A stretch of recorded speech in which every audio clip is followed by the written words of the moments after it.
Muy buenos días, señores senadores. Un abrazo a todos. Bienvenidos. Vamos a empezar también bienvenido, General Osuna, nuestro enlace parlamentario con las Fuerzas Armadas. Vamos a empezar la sesión ordinaria del día de hoy de la Comisión de Asuntos Constitucionales. No sin antes desearle pronta recuperación a la doctora Rosana, pero que de todas maneras está en conexión con nosotros. Nuestro deseo de pronta recuperación y que vuelva a la salud plena, doctora. Dicho esto, entonces, pasamos directamente a la presentación del primer punto del orden del día. El mensaje número 391 del Poder Ejecutivo vía Ministerio de Defensa Nacional de fecha 5 de junio de 2020, por el cual remite el proyecto de ley de la Reserva Militar Activa. Señor presidente. Gracias, doctor. No tenemos el resumen habitual del proyecto. El enlace militar estaría haciendo la exposición. Perfecto. Perfecto. Muchas gracias, doctor. Muchas gracias, doctor. Entonces, le cedemos la palabra al señor general Osuna, nuestro enlace parlamentario, para que nos explique. Buen día, señor presidente. ¿En qué consiste este proyecto?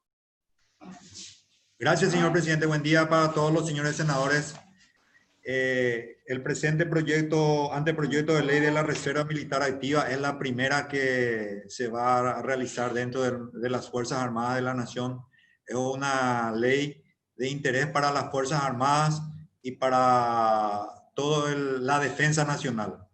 Para este proyecto me acompaña el señor viceministro, el general Guzmán Espínola, el señor general Rogelio Cano y el señor general Silvino Sosa, que son los que trabajaron con un grupo de reservistas para la realización del presente proyecto de ley. El presente proyecto de ley consta de 27 artículos. La implementación de la misma no va a derogar ni un guaraní al Estado paraguayo. Lo más importante es que vamos a tener ya bien reglamentado y bajo la ley de todas las acciones que puedan realizar la reserva activa, que hoy está trabajando denodadamente en todas las circunstancias que nosotros le estamos llamando, sin una ley que le ampare. En este momento tenemos aproximadamente 2.700 reservistas que están activando en todo el país. Por eso es la importancia para nosotros, desde el punto de vista de la defensa, que esta ley sea promulgada lo más rápido posible, en el sentido de que estos ciudadanos que están trabajando en forma gratuita puedan tener un marco legal que le ampare en todas las acciones que puedan realizarlo.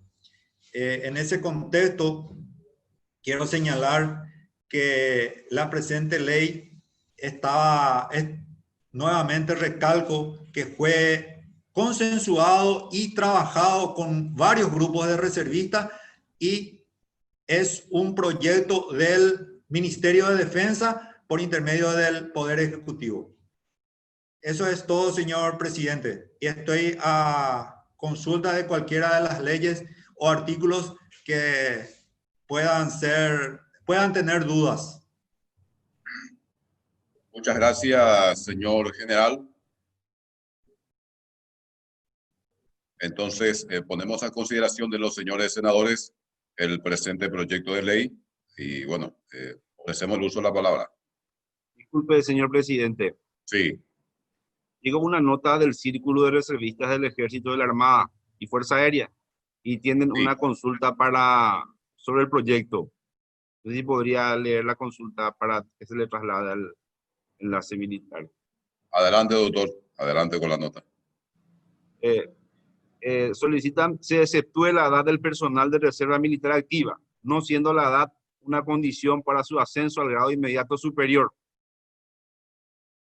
Es solo eso. Señor presidente. General, le trasladamos el planteamiento. En ese contexto, gracias, señor presidente. En ese contexto, señor presidente, el artículo 27 es la que habla de los requisitos para el ascenso. Yo solicitaría, hacemos una aclaración en ese sentido, que solicitaría un cambio en ese artículo 27, en donde dice los requisitos para los ascensos, a que se refieren los artículos anteriores, serán conforme al decreto reglamentario de la presente ley.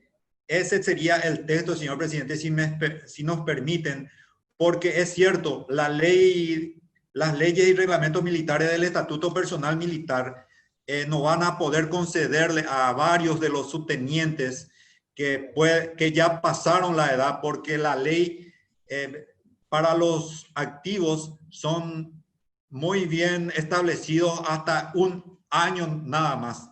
Entonces nosotros tenemos subtenientes que tienen más de 40 años, por ejemplo, que pueden ascender. En ese caso, estamos de acuerdo que en ese sentido se cambie esa parte del presente artículo. General, si puede repetir la propuesta de texto, porque por lo menos yo perdí la conexión y no pude escuchar. Sí, señor presidente.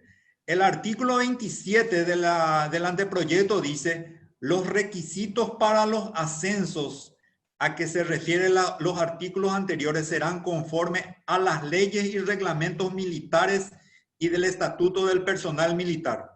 Eso le limitaría a varios de los subtenientes o suboficiales a que tengan el ascenso al grado inmediato superior por la edad. Entonces, queremos cambiar ese, como reza lo siguiente. Los requisitos para los ascensos a que se refieren los artículos anteriores serán conforme al decreto reglamentario de la presente ley.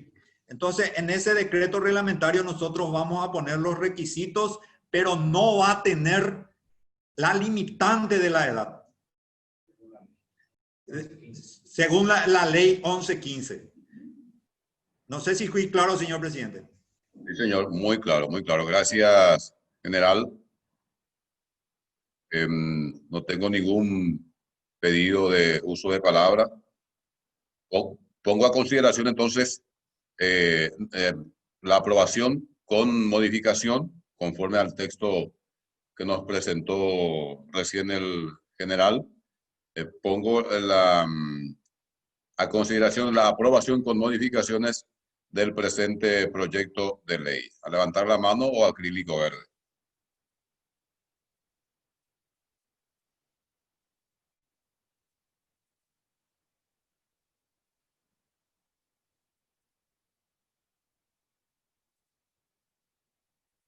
Tenemos suficiente mayoría para eso, doctor. Sí, señor presidente, 7 votos. Muchas gracias. Entonces, aprobación con modificación. Muchas gracias, señor general, y a sus acompañantes también por la ilustración para este primer punto del orden del día. Lo liberamos y nuevamente los agradecimientos del caso. Gracias, señor presidente.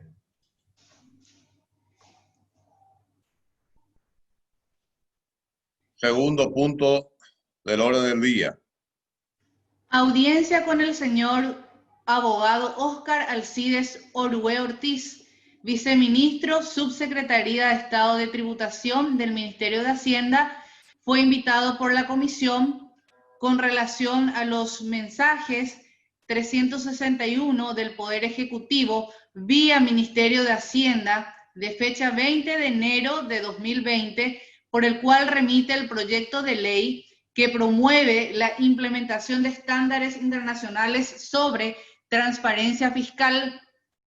Así también con relación al mensaje número 117 del Poder Ejecutivo vía Ministerio de Relaciones Exteriores de fecha 30 de noviembre de 2018, por la cual remite el proyecto de ley que aprueba la Convención sobre Asistencia Administrativa Mutua en materia fiscal, texto enmendado por las disposiciones del protocolo que enmienda la Convención sobre Asistencia Administrativa Mutua en materia fiscal, firmada por la República del Paraguay el 29 de mayo de 2018 en la ciudad de París, Francia. Señor presidente, está en sala ya el viceministro Orué. Muchas gracias, doctora. Le damos la bienvenida al señor viceministro Óscar Orué, y a quien le agradecemos su presencia y le concedemos el uso de la palabra para que nos explique en qué consiste el presente proyecto a fin de que posteriormente la comisión pueda dictaminar. Bienvenido, señor viceministro, lo escuchamos atentamente. Buen día, presidente. Muchas gracias por la invitación. En primer lugar, quiero pedir disculpas por mi inasistencia en la reunión anterior en la cual fui convocado. Lastimosamente no pude participar porque el señor presidente de la República me convocó de urgencia a su domicilio en Burgo-Villaroga. Por eso es que no pude participar, presidente, y entonces pido disculpas a usted y por su intermedio a todos los miembros de la comisión. En primer lugar, aclarar también, presidente, que son dos proyectos. Uno que es el que promueve la implementación de estándares internacionales sobre transparencia fiscal. Esta ley tiene un poco como fin establecer justamente, ponernos un poco lo que corresponde a nivel internacional, los estándares para que nos consideren como un país con una transparencia fiscal importante. Creo que este va a ser un paso muy importante, presidente, y que va de la mano con el otro proyecto del protocolo para la asistencia mutua, ¿verdad? Y voy a dar un ejemplo muy claro también para que se pueda interpretar lo que hoy pasa con Argentina, ¿verdad? Con Argentina, hoy Argentina nos pone como un país que no colabora, ¿verdad? Justamente porque no aprobamos este convenio de asistencia mutua en materia fiscal. O sea, eso quiere decir que si yo le pido, la administración tributaria le pide información a cualquier país que firmó este convenio, tiene la obligación de dar. Sin embargo, como Paraguay aún no aprueba esta asistencia, este protocolo, nosotros no podemos remitir ninguna información, ni tampoco ellos nos envían ninguna información. Entonces, en realidad estamos un poco vistos desde el punto de vista internacional como un país donde no hay transparencia en materia de tema tributario principalmente. Y sobre todo tenemos un problema, ¿verdad? Que si nosotros no firmamos este convenio, presidente, vamos a ser considerados como un país donde la tributación es baja o nula. Entonces, es importante a los efectos internacionales que nosotros podamos ratificar, por un lado, el convenio y por otro lado, implementar esta ley de estándares internacionales, porque lo que promueve justamente la transparencia, promueve realmente poder, especialmente lo que hoy nosotros estamos implementando a través de la reforma impositiva, lo que son los precios de transferencia para los commodities, especialmente lo que es soja, que a partir de enero va a estar vigente y que nos va a permitir realmente recaudar lo que corresponde, especialmente cuando son multinacionales. ¿Qué es lo que pasa y voy a explicar así sencillamente? Las multinacionales tienen una particularidad. Ellos acuerdan precios que no corresponden realmente a la realidad. ¿Por qué? Porque como tienen relación, como son una misma empresa, pero están en jurisdicciones diferentes, pueden pactar, por ejemplo, que la soja se venda a $50 la tonelada, cuando en realidad la soja se está cotizando en bolsa a $100 la tonelada, por ejemplo. Entonces, los precios de transferencia nos ayudan a poder saber cuánto es lo que realmente le tenemos que cobrar o tenemos que considerar como el precio por el cual transaron a los efectos de cobrar los impuestos correspondientes. Entonces, para no extenderme mucho en el uso de la palabra, presidente, simplemente explicar que esto nos va a posicionar fundamentalmente a nivel internacional como un país donde va a poder colaborar desde el punto de vista tributario, especialmente pensando en inversiones extranjeras de aquí al futuro. Así es que me quedo por acá, presidente, y estoy atento a cualquier pregunta o cualquier duda que pueda significar estos dos proyectos que para nosotros, el Ministerio de Hacienda, de la Subsecretaría de Tributación, son proyectos fundamentales para poder posicionar al Paraguay en la esfera mundial. Así es que gracias, presidente. Muchas gracias, señor viceministro. Bien. Yo pido la palabra, presidente. Espero que algún colega se inscriba. Viceministro, le quiero plantear lo siguiente. Tengo entendido que nuestro país formuló reserva a estos instrumentos internacionales. ¿Sí puede explicar un poco en qué consiste y por qué de la reserva? Bueno, el tema de la reserva es una figura, no solamente aquí en Paraguay, sino a nivel mundial, donde se reserva toda la información respecto a los contribuyentes, justamente para evitar, bueno, eso justamente por el principio de inocencia por un lado, pero por otro lado por una cuestión de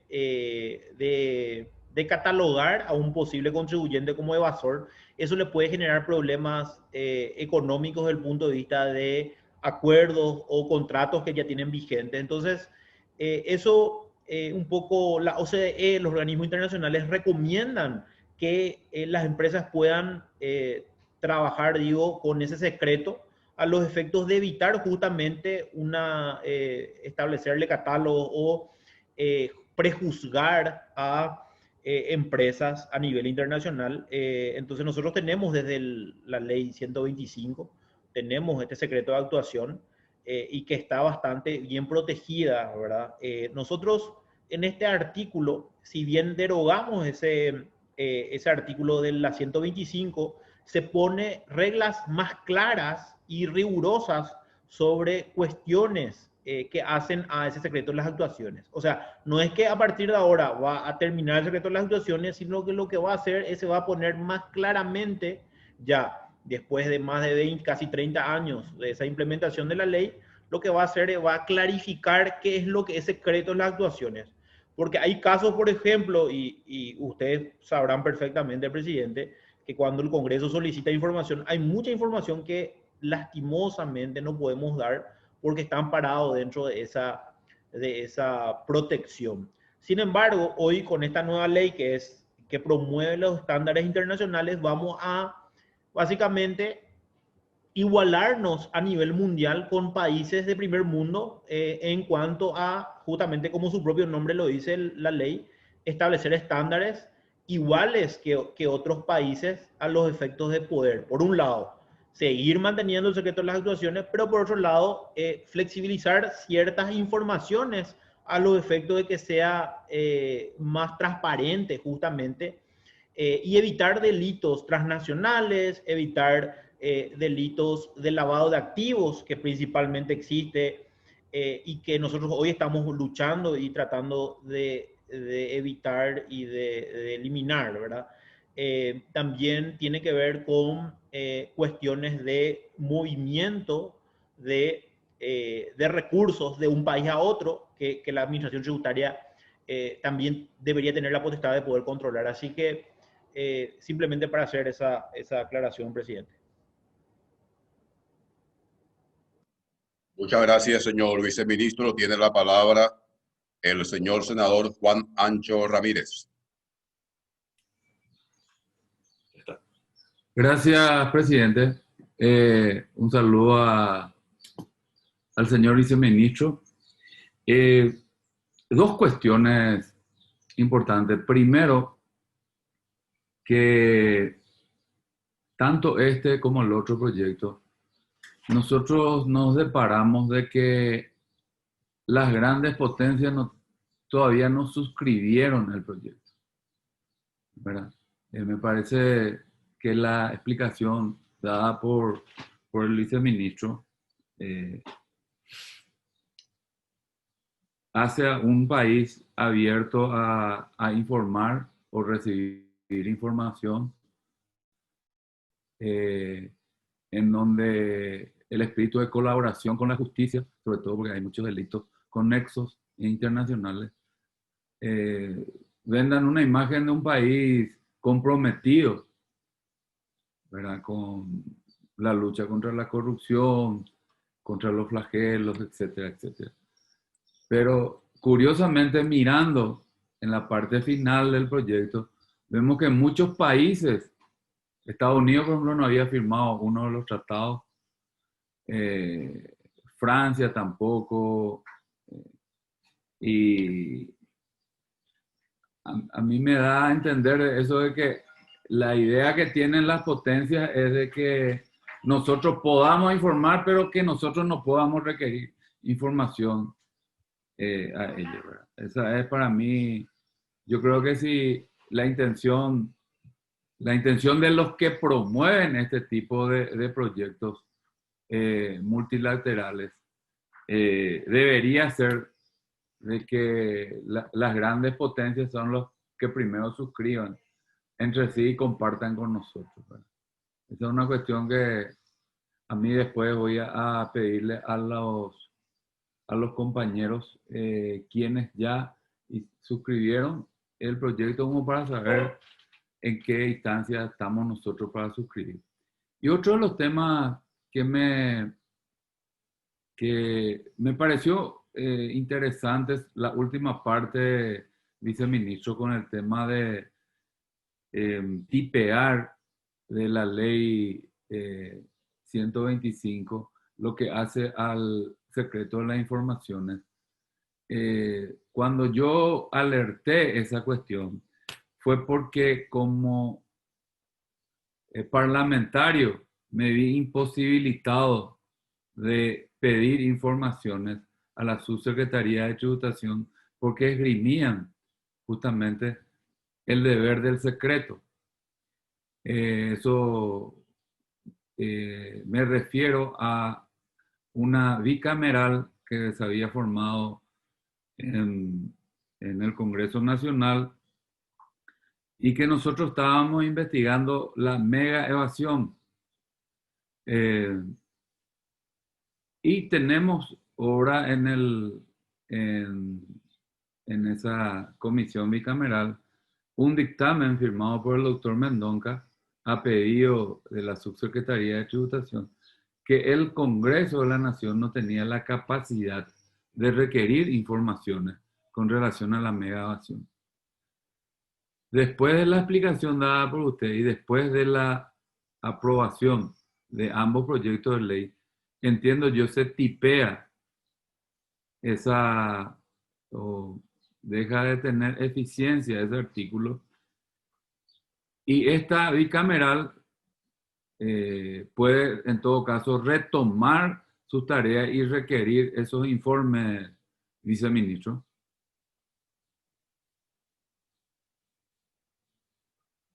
Terminó, senador. Sí, terminé. Ramírez. Gracias, presidente. Gracias, señor senador. Adelante, señor viceministro.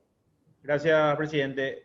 No, senador, en realidad no van a tener todavía, dentro de esta ley, no es que se libera la reserva, lo que se hace es se pone más duro en ciertos aspectos, pero aclara cuáles sí van a poder ser sujetos a poder tener información en cuanto a lo que es una investigación. En ese caso, justamente, lo que la norma precautela a los efectos internacionales es que no se pueda considerar como una presión política que se tenga acceso a esos datos, ¿verdad? Eso es lo que a nivel internacional se establece, por un lado. Y por otro lado, presidente, también aclararle al señor senador que sí, todos los países ya firmaron prácticamente, ¿verdad? Nosotros somos uno de los últimos países que no estamos firmando. Firmaron básicamente todos los países. ¿Quiénes son los países que no están firmando? Justamente los que tienen paraísos fiscales, ¿verdad? Ellos fueron los únicos países que no están firmando. Francia ya firmó, ¿verdad? Estados Unidos ya firmó. A mí me tocó participar en noviembre del año pasado en el Foro Global y me tocó reunirme con la presidenta del Foro Global y en realidad estaba viendo, ella observaba que Paraguay tenía ya un avance respecto a las cuestiones justamente de transparencia en cuanto a información. Hoy la evasión es un delito precedente del lavado de activos, que es un paso fundamental. Y por otro lado, hoy también dependen, estos dos proyectos dependen también para tener un PBL, que es el Banco Mundial, que es justamente préstamos que están atados a obras públicas. Entonces, esto realmente nos va a posicionar positivamente a nivel internacional en las esferas justamente de la información. Hoy prácticamente Latinoamérica, como les dije, solamente algunos países que son considerados al nordeste de Brasil, no recuerdo, Barbados, etcétera. Esos son los países que no han todavía firmado, ¿verdad? La idea también es la utilización de la información para combatir justamente la criminalidad, ¿verdad? Hay un alto estándar de confidencialidad y de protección de datos personales, que eso no es que nosotros escribimos eso, presidente, sino que eso está dentro del estándar, o sea, dentro de las normas que a nivel internacional se aceptan. Entonces, en realidad, no van a tener acceso todavía a esa información, porque esa información justamente lo que hace es precautela todos los datos y toda la confidencialidad de los mismos, porque justamente garantiza, en este caso, por un lado, el principio de inocencia y por otro lado también evita de que se pueda interpretar como una presión política. Entonces, simplemente para hacer esa aclaración, presidente, y justamente esa asistencia, ese intercambio de información, ¿verdad? A nivel internacional, ¿verdad? Va a ayudar justamente, como les dije, ¿verdad? A posicionarnos a nosotros como un país justamente donde vamos a tener mayor atracción a la inversión. Hoy muchos no vienen a invertir por eso. Y sobre todo lo que va a ayudar justamente es en este caso, a poder compartir. El otro día, entiendo que acá, por ejemplo, el caso de Vicentín, que es un caso en Argentina que estaban investigando, ellos nos pidieron información a nosotros y nosotros no le pudimos dar, ¿verdad? Porque no tenemos firmado este convenio. Porque tiene que haber reciprocidad, ¿verdad? Entonces, si nosotros le pedimos información a ellos, ellos tampoco nos pasan a nosotros. Y nosotros impulsamos una firma del convenio de doble imposición con ellos y ellos no están interesados porque nosotros tenemos, Argentina no tiene intención de firmar porque ahí desde el punto de vista tributario tiene fuente global, ¿verdad? O sea, no importa dónde esté, si el dinero va a parar en Argentina, el impuesto es diferente. Sin embargo, nosotros tenemos fuente territorial, entonces, a los efectos tributarios es más atractivo venir a invertir acá, ¿verdad? Pero Argentina, por ejemplo, hoy nos cataloga como un país donde no colabora, ¿verdad? Entonces, Argentina sí firmó el convenio. Entonces, si nosotros firmamos este convenio, no hace falta negociar con Argentina un convenio de doble imposición, directamente le vamos a pasar los datos y ellos nos tienen que pasar también a nosotros. Entonces, presidente, para hacer esa aclaración al señor senador.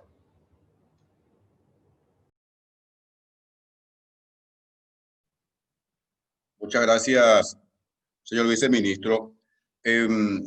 Una consulta, no sé, viceministro, si usted puede satisfacer esta inquietud. No soy especialista en el tema. Aparentemente, los artículos 13, 14 y 15 del proyecto de ley contravienen las reservas formuladas en el convenio. Entonces, si es así, estos artículos deberían ser testados. Igual que el artículo 18 del proyecto, pero eso por otro motivo, es porque aparentemente lo que prescribe el artículo 18 ya figura en el artículo 8. ¿Nos puede ilustrar algo al respecto, señor viceministro, para que podamos dictaminar? En realidad no, presidente. En realidad, nuestra recomendación es, si es que respetuosamente, es no testar en ningún artículo, considerando que esto, estoy entendiendo que es el mensaje número 361, ¿verdad? Que promueve la implementación de estándares internacionales sobre transparencia fiscal, ¿verdad? Si se está refiriendo a eso, no es recomendable justamente por una cuestión de imagen que vamos a tener como país, porque lógicamente va a tener como que nosotros no estamos dentro justamente de esos estándares internacionales, presidente. Muy bien, muchas gracias, viceministro. Tiene la palabra el señor senador Tony Apuril. Presidente, confirmame vos algo y acá los asesores. Cuando se firma un acuerdo internacional o un tratado, eso viene empaquetado, ¿verdad? Nosotros tenemos que aprobar o rechazar nomás, no podemos modificar, ¿verdad? Entiendo que es así o estoy equivocado. Doctor Humberto. Sí, señor presidente, los convenios solamente pueden ser aprobados o rechazados. Y para una aclaración en cuanto a los países como Alemania, Rusia, Italia, Reino Unido, Brasil, Argentina, Uruguay, suscribieron el convenio, si bien eso es cierto, pero con reservas.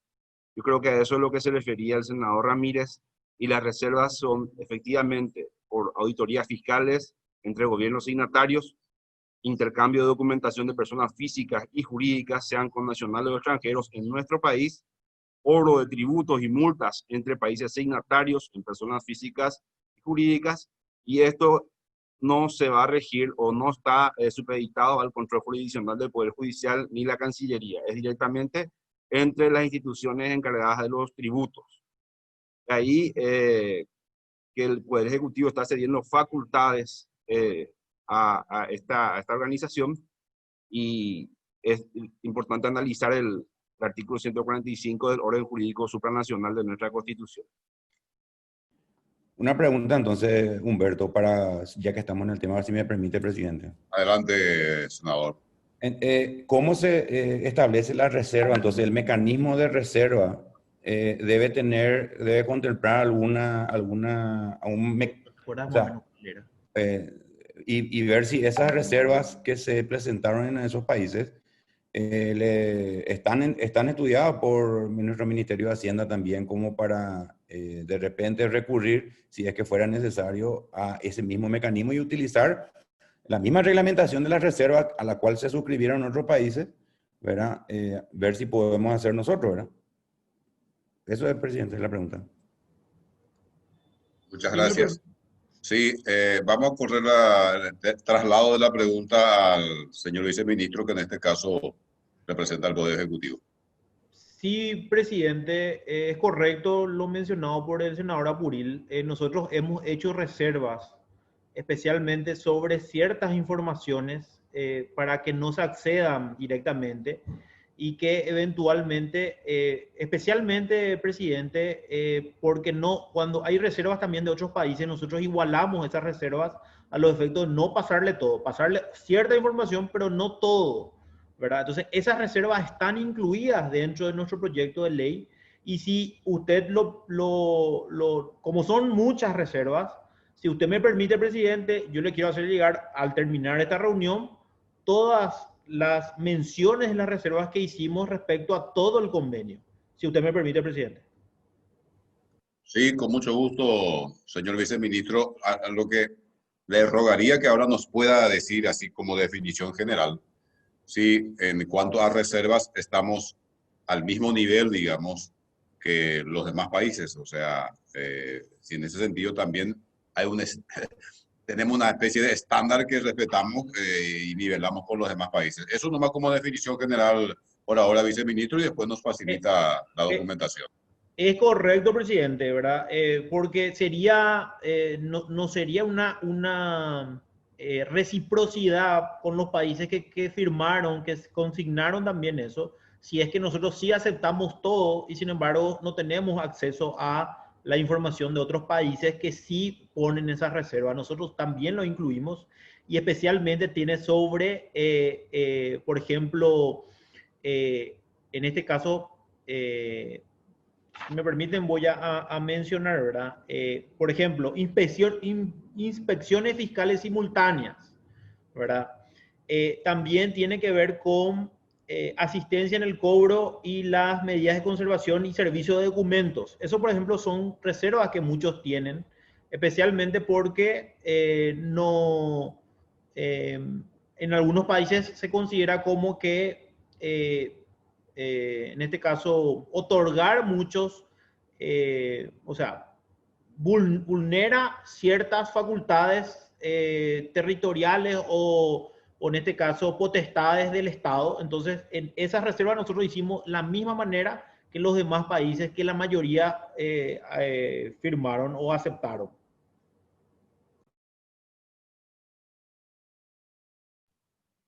Muchas gracias, señor viceministro. Tiene la palabra el señor senador Juan Ancho Ramírez.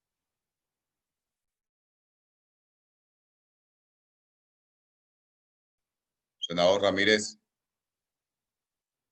Su micrófono, senador.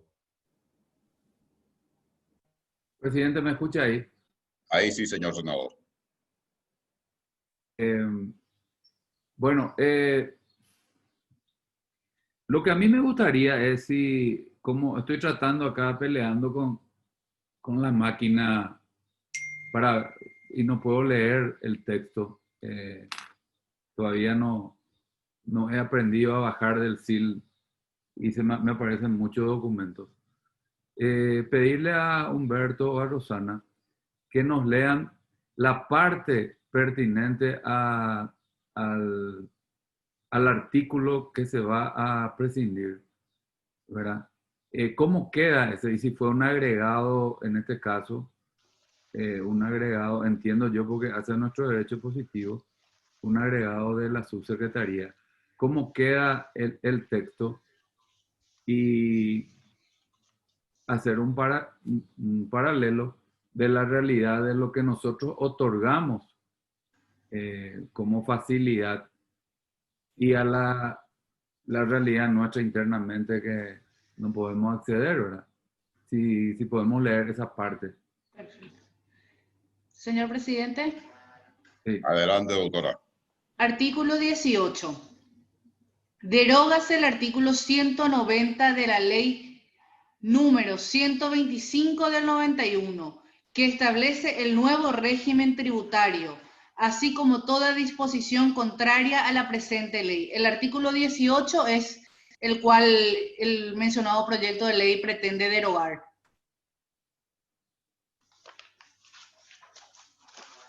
Bueno, retomo, presidente. Senador Ramírez, sí, adelante. Para hacer un poco de técnica, si nosotros nosotros estamos derogando este artículo, ¿cuál es el artículo que queda vigente para la aplicación de la 125? O en otro párrafo dice que deroga la 190 para el cumplimiento nada más que este acuerdo.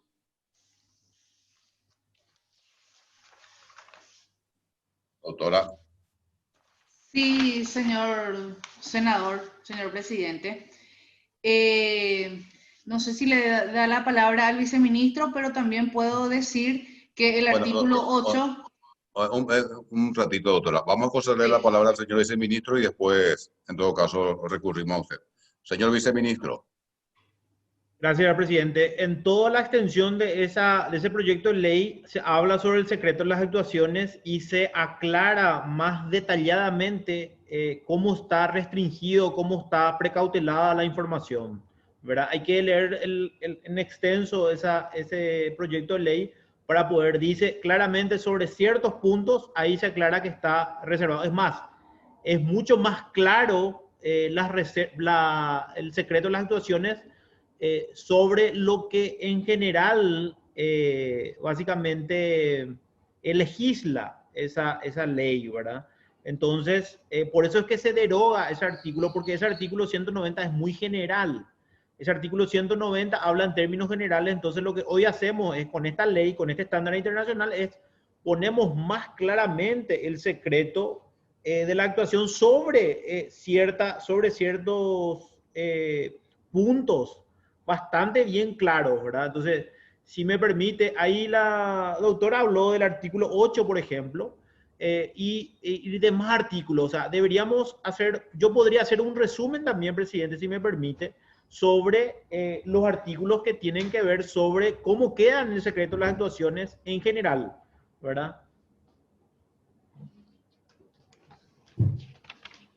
Por ejemplo, el artículo 8, presidente, dice, deber de reserva.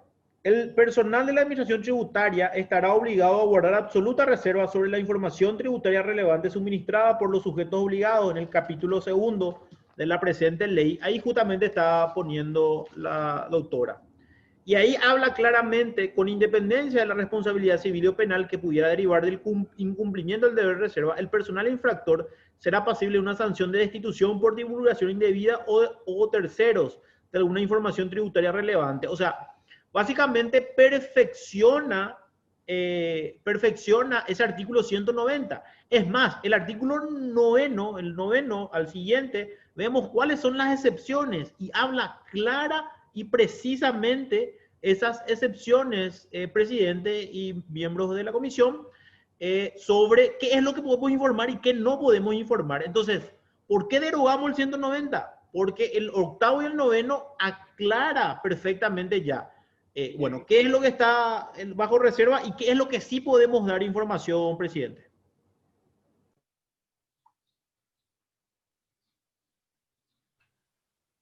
Muchas gracias, señor viceministro. Senador Apurín, tiene usted la palabra. Oscar, esto es lo que está homologado con los otros países que sí firmaron con reserva, así mismo, ¿eh? Sí, señor senador. Es más, en el otro proyecto de ley, si me permite, presidente, es el artículo 4 de disposiciones generales y de la aclaración interpretativa de la República de Paraguay, y a partir de ahí están todas las reservas que hicimos sobre el convenio multilateral, presidente, sobre, por ejemplo, auditorías fiscales en el extranjero. Eso está reserva. Otra reserva que hicimos sobre la aplicación territorial de la convención. Otra reserva que hicimos, las propias reservas que habla el convenio, el artículo 30, nosotros tenemos una reserva ahí sobre lo que es el IVA, sobre lo que es el selectivo del consumo, justamente para que no otorguemos derechos ni tampoco se vulnere los derechos que nosotros tenemos como país, presidente. En la reserva, por ejemplo, no otorgar asistencia con respecto a crédito fiscal existente a la fecha de la entrada de rigor. La República, por ejemplo, la República del Paraguay no prestará asistencia en la recaudación de créditos tributarios ni en la recaudación de multa administrativa para todos los tributos de otros países, por ejemplo, ¿verdad? Eso, por ejemplo, porque los otros países tampoco lo hacen. Entonces, simplemente para aclarar que nosotros dentro de la propia ley hacemos las reservas expresas, justamente para precautelar los intereses y los derechos del Estado paraguayo, presidente y señores senadores.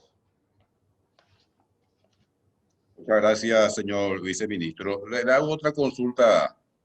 Necesito que me despeje esta ignorancia. Con esta derogación del 190, queda cubierto todo el sistema tributario, o sea, porque esto es para intercambio de información, ¿verdad? Sí, presidente, queda cubierto todo el sistema tributario. Todo cubierto el sistema para el funcionamiento interno, digamos, o sea, ya no va a hacer falta que el 190 esté en vigencia a nivel interno del sistema tributario. Correcto, presidente, correcto, porque se aclara mucho más y nos igualamos a nivel internacional con los demás países. Muchas gracias, señor viceministro. ¿Alguna otra consulta para señor senador Eusebio Ramón Ayala? Tiene usted la palabra. Su micrófono, ahí está. Sí, saludo a todos. Es un proyecto muy interesante y parece que tiene un fin muy importante, ¿verdad? Pero sería fundamental que la comisión tenga todas las reservas y los comentarios sobre este proyecto de ley que tiene la Administración Tributaria.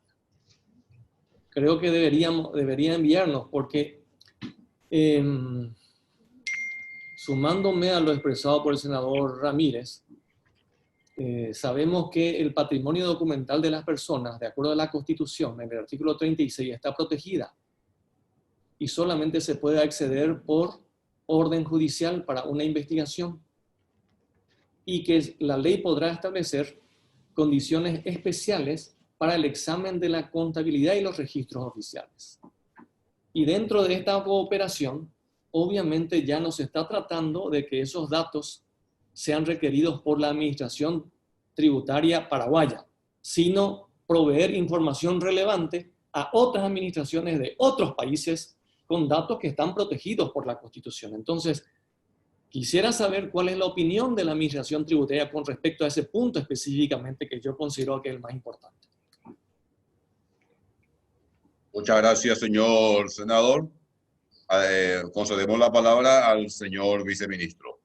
Gracias, presidente. El señor senador va a poder observar en el mensaje 117, en la primera parte, están todas las reservas mencionadas, presidente. Ahí va a poder, y de igual forma le vamos a hacer un resumen de todas estas reservas.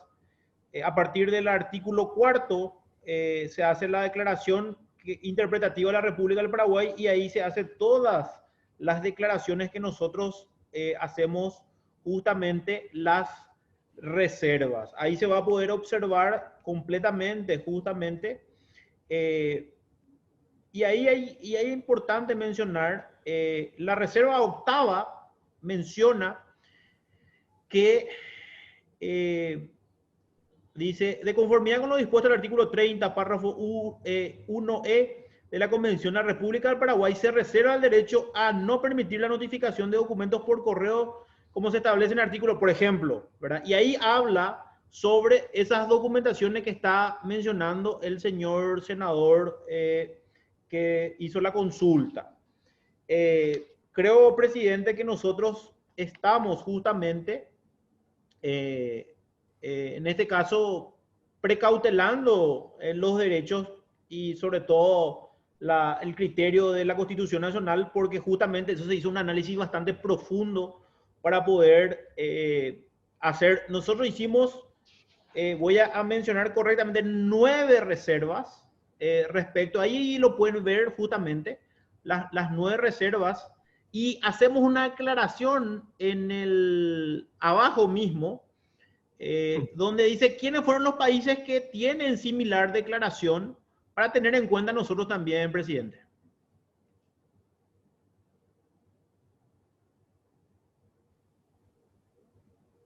Sí. Muchas gracias, señor viceministro. Señor senador Ancho Ramírez. Su micrófono, señor senador. Bueno, y recogiendo el pedido, que entiendo el viceministro nos va a ayudar a enviar el comparativo, algunas cosas que nos puedan hacer tomar mejor la decisión. Yo quería abrir un paréntesis y comentarle de que a nosotros, a muchos de los legisladores, entendemos también de que acá hay algunas cuestiones. Yo defiendo algunas atribuciones, la mayoría que hacen al deber del secreto. Si bien el deber del secreto para la institución bancaria, ellos tienen un sistema, y ya hay antecedentes cuando se le pide informe al Banco Central, que delegan ese deber del secreto a quien están informando. Y ya ocurrió en el Parlamento. cuando se requirió algún tipo de información que tiene la misma calidad, tanto legal como en el espíritu, que es el secreto bancario o el secreto de las actuaciones, pero no se da en el área tributaria. Entendiendo también de que en el ámbito tributario hay una doble competencia, porque la mayoría de las cuestiones que generan cuestiones administrativas en sede en la cual usted representa, también está la competencia de la fiscalía. Y como existen las dos vías, es una cuestión que se entiende que a veces es difícil la información. Y lo que a nosotros nos asusta de cierta forma, fuera de la información que tiene que ser reservada, como la Constitución dice, la documentación de las personas, como expresó Eusebio. También no podemos ver que en un país donde tenemos tan baja recaudación exista una mega evasión 1, 2, 3, 4 de miles de millones de dólares, y los defraudadores siguen vivitos y coleando, ¿verdad? Vemos una lentitud tanto en la Fiscalía como en la Subsecretaría de Tributaciones para dar a conocer el cobro de las multas, estas personas que evadieron. Y parece que evadir al erario no es la misma cosa. Pareciera que pareciera, y digo, para la prensa nunca le preocupó que hayan evasiones por más de 800 millones o 1.000 millones de dólares, ¿verdad? A veces le preocupa cuando un intendente está siendo investigado por el uso de royalties de 20.000 o 25.000 dólares, 100 millones, 200 millones de guaraníes. Pero no cuando un gran manguruyú evade 200 o 300 millones de dólares. Entonces, son cuestiones que obligatoriamente como funcionarios públicos tenemos que tratar, sobre todo nosotros que somos de representación, de dar a conocer esas cuestiones, ¿verdad? Para que la ciudadanía también sepa quiénes son los grandes evasores en este país. Le comento todo eso y cierro paréntesis porque hay una serie de cuestiones que nosotros debemos analizar cuando tomamos decisiones con relación a estos proyectos de ley. Entonces, entendiendo la importancia que tiene, como usted bien dicho, por el concierto de la nación y lo que representa Paraguay en ser un país abierto a dar este tipo de informaciones. Quisiera que nos pase todas las informaciones que pueda, a fin de que nosotros podamos quitar lo antes posible. Y como último, nosotros vamos a seguir insistiendo, viceministro, en en el otro, en cualquier gobierno, a saber el nombre de todos los evasores que hoy, por A o B motivo, no podemos todavía saber si han sido condenados, si hemos recuperado lo defraudado para la arca del Estado. Gracias, presidente. Gracias, viceministro. Gracias, señor senador. Una consulta al señor viceministro. ¿Cuándo podríamos tener lo que usted nos promete, el resumen de las reservas, de esos elementos centrales del presente convenio? ¿Cuándo podríamos tener eso en la comisión a fin de que nosotros podamos distribuir a los señores miembros? Mañana mismo, presidente. Presidente. Mañana mismo. Señor, adelante. Si me permite mencionar lo expresado por el senador Ramírez. Adelante, señor. Gracias, presidente. El artículo 3º de la ley que promueve la implementación de estándares internacionales habla acerca de la información tributaria relevante. Hay que hacer una aclaración ahí, presidente. Paraguay es el único país que aún no firmó el levantamiento del secreto de las actuaciones a nivel internacional, ¿verdad? Perdón, el secreto bancario. El secreto bancario, ¿verdad? Los otros países sí ya firmaron el tema del secreto bancario. Ese es un primer punto no menor. Y en segundo punto, eso que le preocupa al senador está expresamente establecido en el artículo 5 de este proyecto de ley, donde dice el deber de las entidades financieras, ¿verdad? Ahí justamente, gracias al apoyo, ahí habla claramente, ¿verdad?, que las entidades financieras estarán obligadas a proporcionar a la administración tributaria la información tributaria relevante. O sea, ¿qué hace la ley? La ley define lo que es la información tributaria relevante y por otro lado dice qué es lo que te puede dar el banco y la financiera, justamente para precautelar también la información privada, ¿verdad? Pero cuando tiene que ver con una cuestión tributaria, entonces ahí te dice claramente qué es lo que vos o qué es lo que el banco tiene que informarle a la administración tributaria. Entonces, ¿se precautela la información? Sí se precautela. ¿Por qué? Porque aclara detalladamente qué es información tributaria relevante y también a los bancos le dice, esto es lo que ustedes pueden informar, más de eso no. Entonces, y también acá habla del deber de los profesionales, del cumplimiento del deber informar, o sea, habla claramente la ley que justamente, o el proyecto de ley en este caso, que no deja lugar a dudas, como si dejaba lugar a dudas o como si puede dejar lugar a dudas una ley de hace 30 años, como la ley 125, presidente. Entonces, haciendo esa aclaración, le quiero mencionar, y si me permite también, entiendo la crítica, presidente, del senador Ancho Ramírez, y le quiero decir lo siguiente. Nosotros hace 2 meses, 3 meses ya, presentamos una denuncia a la Fiscalía en el cual nosotros encontramos una posible evasión de 100.000 millones de guaraníes, en el cual están 192 empresas, ¿verdad? Hasta ahora la Fiscalía no imputó, ya tiene toda la documentación, ya sabe todo, ya está demostrado prácticamente cómo se hacía el proceso de evasión, o sea, en este caso, facturas falsas, ¿verdad? La creación de facturas falsas a través de empresas fantasmas. Eso detectamos a través de nuestro sistema y ya hicimos las denuncias.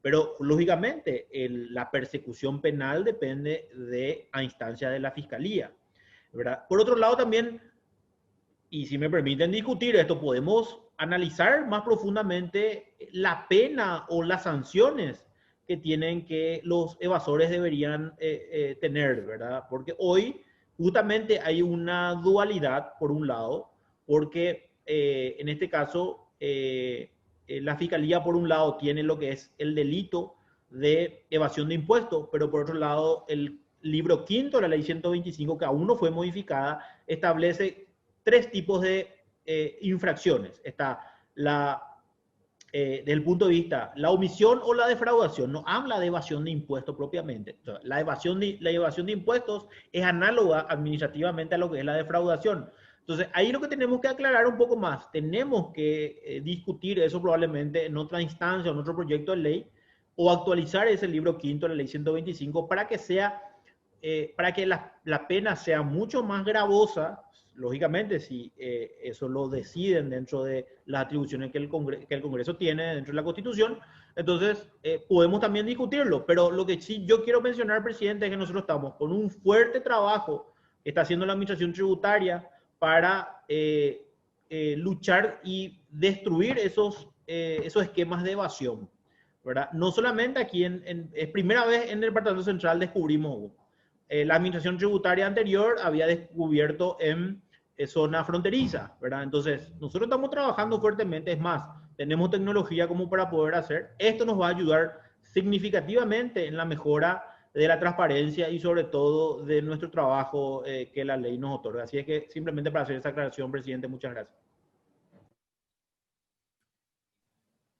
Muchas gracias, señor viceministro. Si no hay más consultas, preguntas, comentarios para el señor viceministro, lo estamos liberando, agradeciéndole su presencia y esperando que nos remita entonces mañana las informaciones que nos prometió el señor viceministro.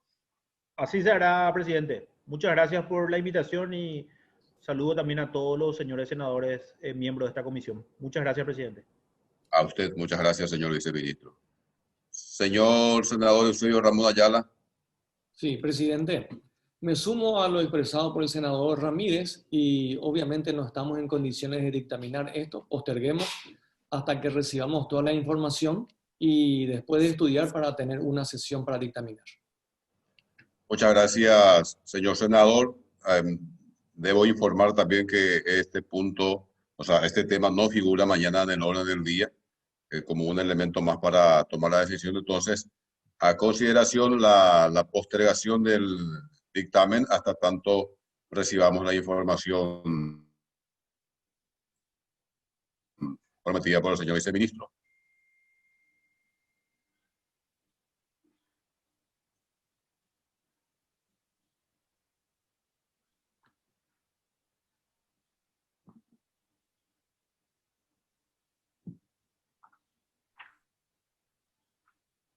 Señor presidente, si podría mostrarse los senadores, están con la cámara apagada y no podemos... Perdón, me olvidé no pedir. Por favor, prendan sus cámaras para que podamos contabilizar los votos.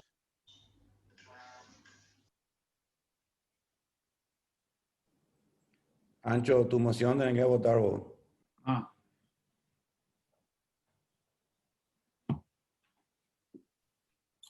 5 votos de 10 senadores presentes, señor presidente.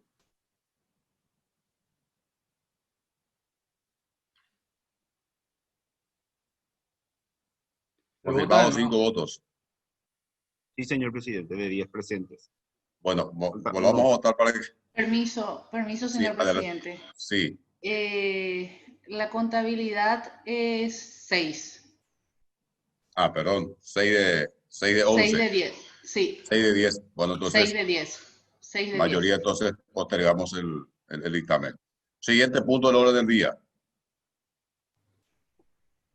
Proyecto de ley que regula el procedimiento para el enjuiciamiento y remoción de magistrados judiciales, agentes fiscales, defensores públicos y síndicos de quiebra, y deroga la Ley 3.759 del 2009, sus modificaciones y leyes y antecedentes, presentado por los senadores Sixto Pereira, Fernando Lugo, Carlos Filisola, Hugo Richard, Jorge Querey, Esperanza Martínez, Sergio Godoy y Víctor Bogado.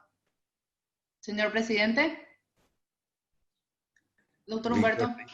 Víctor Ríos no es. Si no es Víctor Ríos, consulto. Sí, creo que es Víctor Ríos, ¿eh? No, Víctor Sí, Bogado. perdón, Víctor Ríos. Dios mío, perfecto. Perdón. Muchas gracias, doctora. Muy amable. Doctor, lo escuchamos Este proyecto pretende que los enjuiciados sean juzgados dentro del principio del debido proceso, defensa, acusación, jueces imparciales. Se amplía la competencia establecida en el artículo 11 de la norma vigente con el objeto de someter a juicio de responsabilidad al defensor general, defensores adjuntos y demás defensores públicos, así como al síndico general de quiebras, síndicos adjuntos y demás agentes síndicos, para quienes no existía aún procedimiento establecido a los efectos de su juzgamiento y remoción del cargo. Se establece que la competencia del jurado debe referirse exclusivamente a la apreciación de la conducta de los enjuiciados en el ejercicio de sus funciones y fuera de ella por la comisión de hechos punibles o mal desempeño de sus funciones, y no al contenido de sus fallos, que es competencia exclusiva del Poder Judicial. El proyecto incorpora el plazo de prescripción de la acción para acusar, que deberá comenzar a correr desde la fecha de la comisión del hecho punible u omisión que se atribuye al imputado como causal de mal desempeño o comisión de delitos o crímenes. Este plazo será de 2 años.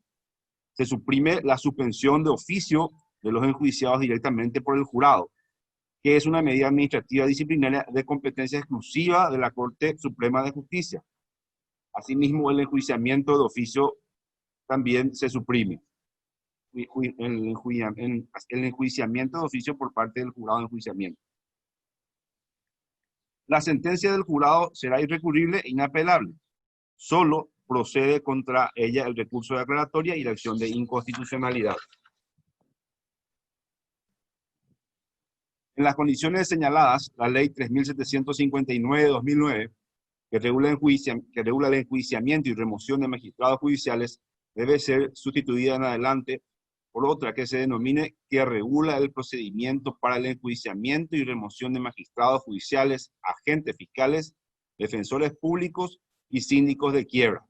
El presente proyecto ha unificado las consideraciones y previsiones contempladas en anteriores presentados por los señores senadores Sergio Godoy Codas, Víctor Ríos y la bancada del Frente Guasú. Asimismo, ha sido objeto de audiencias públicas y amplios debates en los con diversos actores del sistema de justicia. Señor presidente. Muchas gracias, doctor, muy amable. Debo mencionarles que este tema sí figura mañana como un punto del orden del día y el punto central de la discusión aquí tiene que ver con la eliminación de la actuación de oficio de parte del jurado de enjuiciamiento de magistrados y que se aplique íntegramente lo que se llama proceso acusatorio, en que el juez no puede ser al mismo tiempo acusador. La crítica que hacen al proyecto, que nos hacen, digo, porque soy proyectista también, es que hay casos en que aparentemente, como por ejemplo en los casos de narcotráfico, en que aparentemente en esos casos sería necesaria la actuación de oficio. Esto es en definitiva lo central del debate sobre este proyecto de ley que está ahora a consideración de ustedes, señores miembros de la comisión.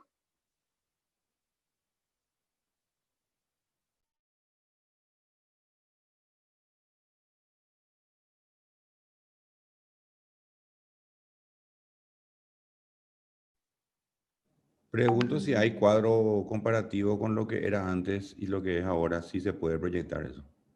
Gracias, señor senador. Doctor, tenemos el cuadro comparativo. Ahí está, señor senador.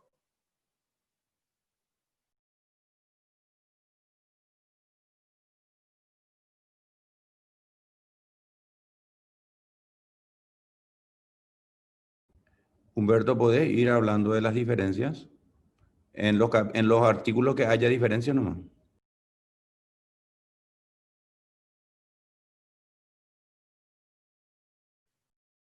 Permiso, señor presidente. El proyecto consta de 39 artículos. ¿Habría la posibilidad de que ahí en el Zoom agranden un poquitito para que tus letras sean un poquitito más grandes?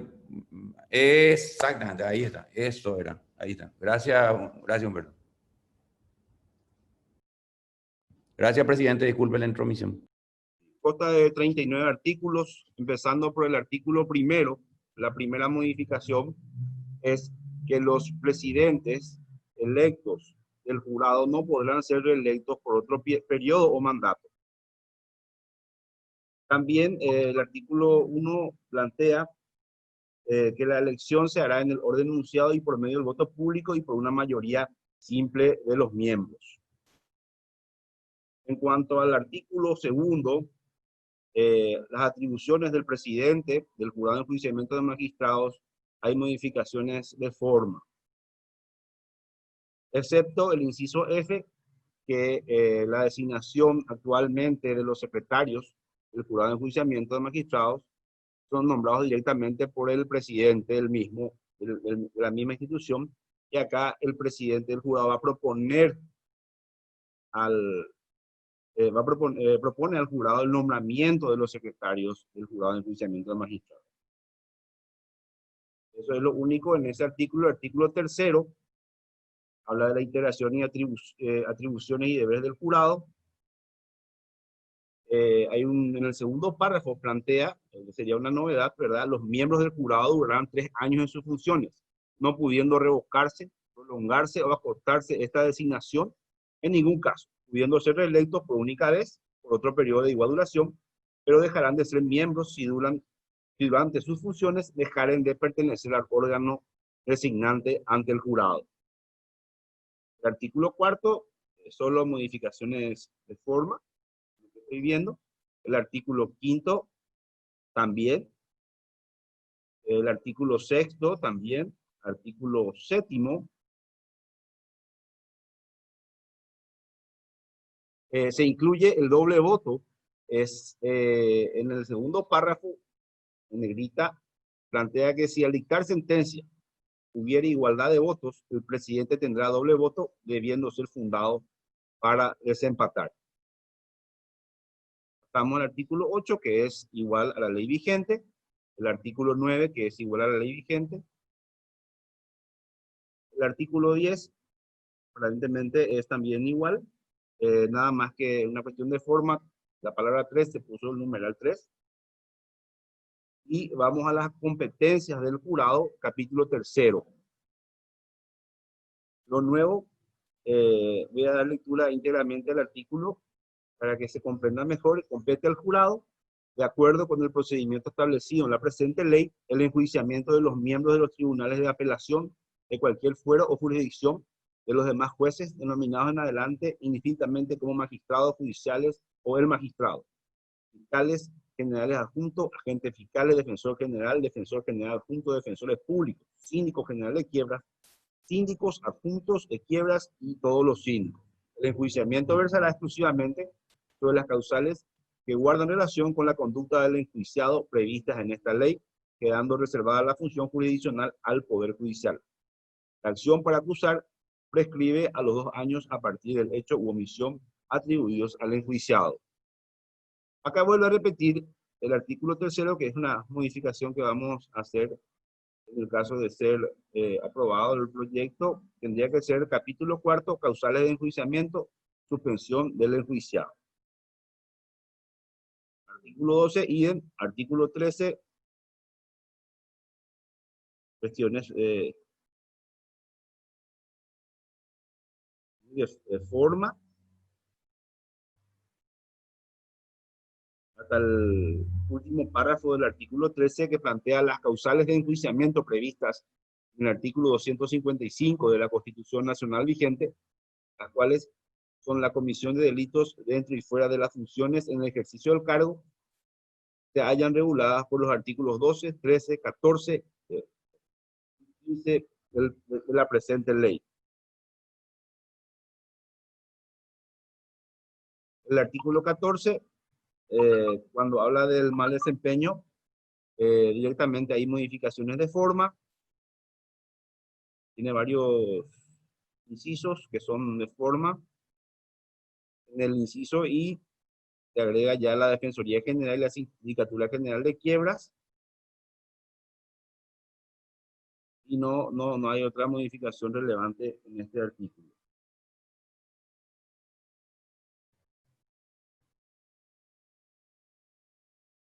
En el artículo 14 hay una parte donde se suprime una cuestión también de forma, adecuando ya el proyecto de ley al nuevo texto. El artículo 15, en especial, serán también causales de remoción de enjuiciados, del enjuiciado las siguientes. Y plantea uno nuevo que es las mismas causales del artículo anterior cuando sean aplicables a la función que desempeña. Ya modificaciones nuevamente de forma. Se testa el inciso, en este caso sería H, se suprime, sería faltar injustificadamente al despacho o abandonarlo sin causa justificada en los días y horas establecidos por la institución respectiva. Eso se suprime del artículo, vamos a verificar el número de artículos, el artículo 15, que serían las causales de remoción de los afectados, en este caso enjuiciados. El capítulo 5 del proceso de enjuiciamiento se adecua eso más adelante, entonces se testan los 2 párrafos de la ley vigente, los 2 últimos párrafos. Más adelante se va a desarrollar el proceso. El capítulo 6º del enjuiciamiento, artículo 17, ya empieza a hablar de todo lo que es el procedimiento, los días, los traslados. Yo no sé si se requiere la lectura de todo eso. Son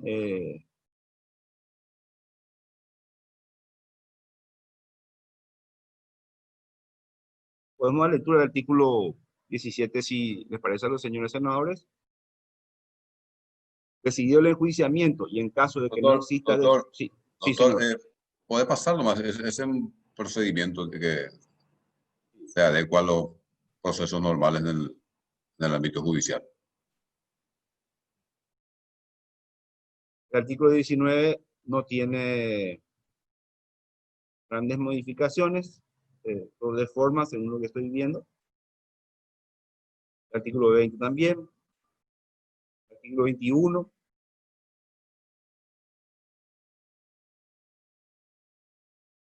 Detesta el inciso H del artículo 21, donde el jurado tendrá potestad para impulsar de oficio el procedimiento y disponer en cualquier estado de la causa las diligencias que fueran necesarias para el esclarecimiento de los otros hechos, que más arriba ya se está adecuando nada más al objeto del nuevo proyecto de ley, ¿verdad?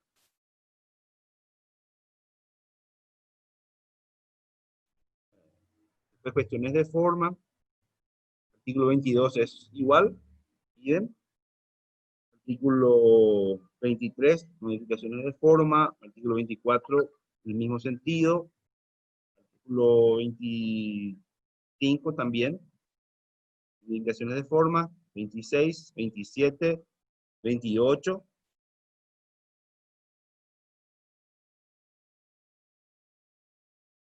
Eh, 28 también, cuestiones de forma. 29, también de forma. Artículo 30, hay una modificación en toda su extensión que le puedo dar lectura.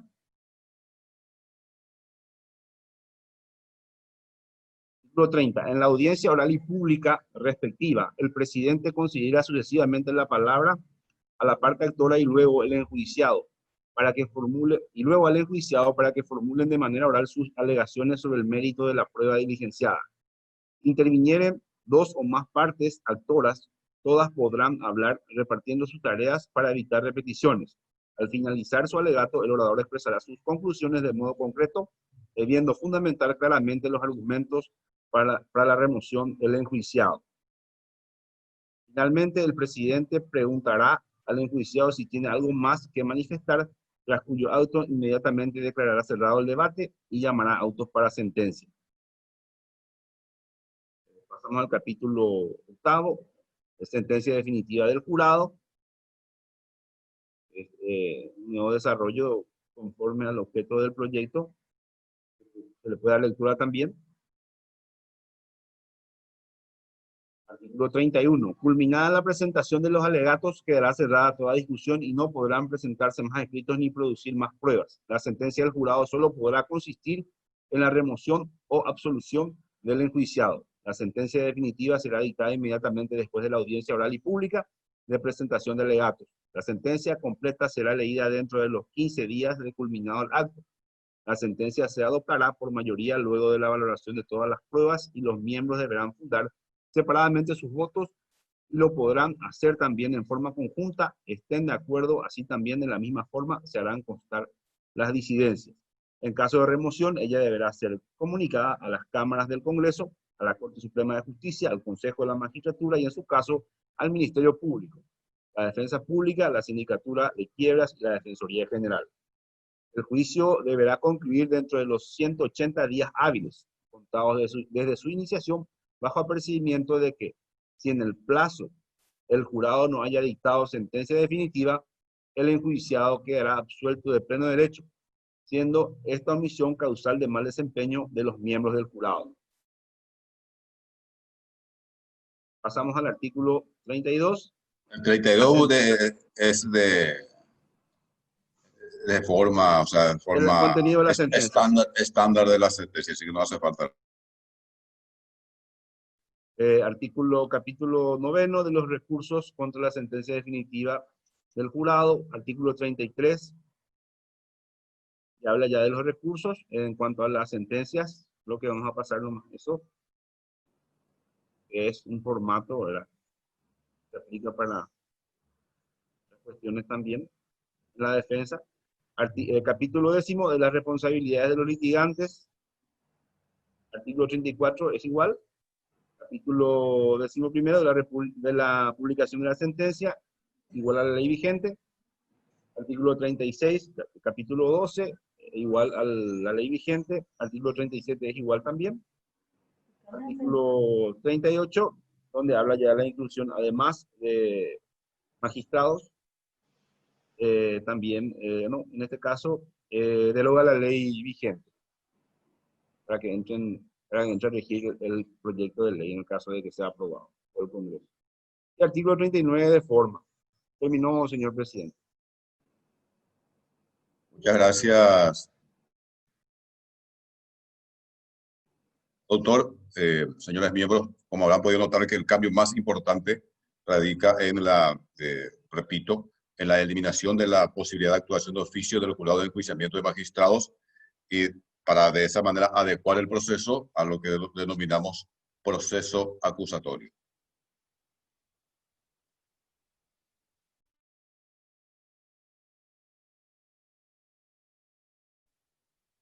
Si no tengo ningún pedido de uso de palabra, entonces voy a poner perdón, señor senador Ancho Ramírez.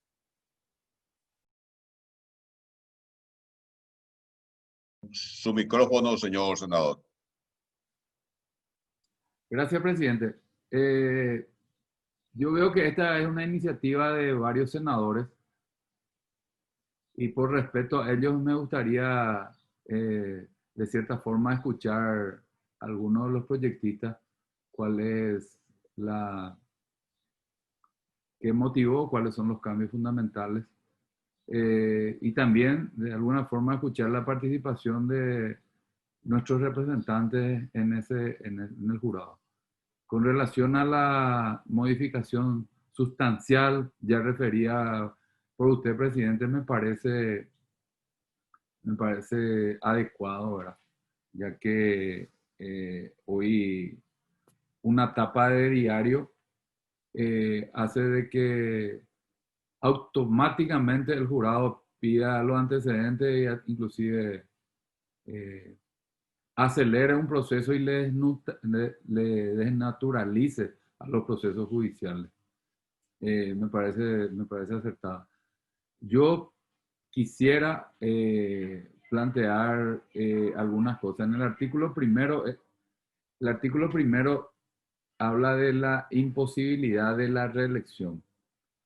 Y por eso es que yo quisiera debatir eso con los proyectistas o con los miembros. Yo particularmente entiendo de que la reelección tiene su lado positivo. La reelección permite, primero, que si hay una administración que ha hecho bien su trabajo, ¿verdad?, que tiene la capacidad de preocuparse, de liderar, de trabajar en la administración, ¿por qué no repetir? Segundo, sabemos nosotros que como cualquier ente político, 3 o 4 meses después de la elección, de la instalación de la nueva mesa directiva, ya se empieza a hablar de una nueva autoridad. Eso lo que hace es distraer para definir de alguna forma el quehacer de ese extrapoder. Y después están las cuestiones administrativas. No siempre en un ejercicio terminan muchos de los proyectos, construcción, adquisición, y eso hace que comprometa varias administraciones en el orden administrativo. Y eso genera también dificultades, presidente. Entonces yo optaría por que se mantenga la reelección. Y quisiera también ver y pedirle a los compañeros que nos ayuden. Hay una cuestión que siempre a mí me preocupa con relación a las denuncias que se vuelven chicanas. Hay abogados, litigantes, que su especialidad es llevar al jurado al juez. Hay abogados que han llevado 20 o 30, llevan 20 o 30 denuncias de diferentes magistrados. Ninguna culminan, pero con eso ellos generan primero la antipatía personal para eventualmente ser utilizada en bien de una causa para buscar margen de maniobrabilidad para apartarle al juez, ¿verdad? Y segundo, nunca cumplen el hecho del pago, ¿verdad? Hay en el reglamento interno de ellos hay un canon que se obliga a pagar por los trabajos administrativos. Yo creo que eso también, aprovechando esta modificación, tendríamos que reglamentar en ley, ¿verdad? No es práctico lo que digo, por la reglamentación no es una ley. Pero me gustaría analizar, sobre todo con los miembros o con los que tuvieron ya participación en el jurado, porque esa es una práctica que desnaturaliza la labor judicial. Se mal utiliza y hay tribunales enteros que están denunciados y lo único que quieren es apartarle al juez.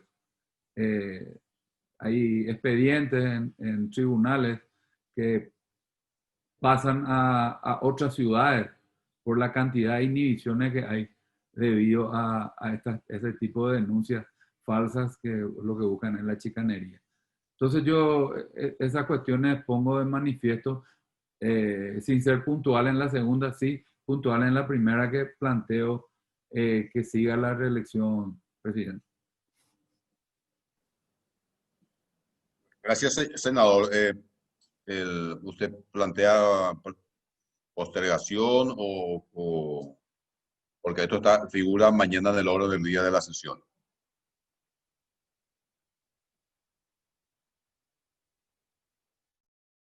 No, evidentemente sí hay que dictaminar. Su micrófono, señor senador. Perdón, presidente, le contesto. Si es que así tenemos que dictaminar si va a llegar a la... en ese caso, en el artículo primero, yo propongo que mi proposición es que puedan ser reelectos. Solamente esa parte, con relación a lo que dice en complementaria al texto, no me opongo, pero sí que puedan ser reelectos. Gracias, señor senador. No tengo ningún pedido, entonces pongo a consideración de los señores senadores. En este caso sería la moción del senador Juan Ancho Ramírez de la aprobación con modificaciones del presente proyecto de ley. Si prenden sus cámaras, por favor, para votar.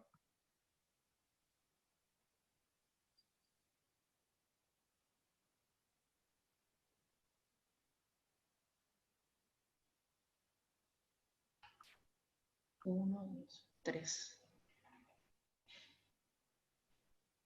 Estoy contando 4 de 8 presentes, señor presidente. No sé si la doctora Oviedo tiene una mejor visual desde su... Sí, 3, doctor, porque el senador Víctor Ríos es proyectista. Perdón, yo no debo votar. Sí, perdón. 3.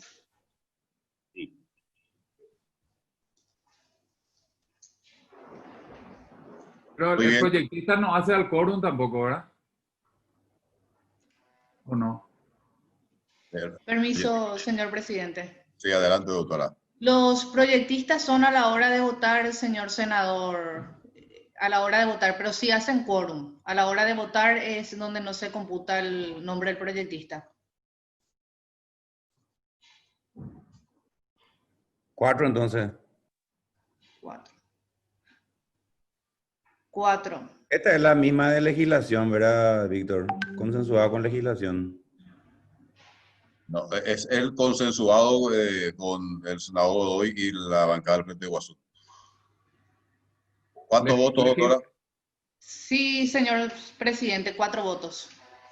Muy bien, entonces 4 votos por la aprobación con modificaciones. Siguiente punto del orden del día. Se ha culminado, señor presidente. Perdón. Muy bien, entonces hemos agotado el estudio de los puntos del orden del día. Muchas gracias a todos y nos encontramos en 1 hora para la sesión extraordinaria. Muchas gracias. Senador. Hasta luego, señores senadores. Chao, chao.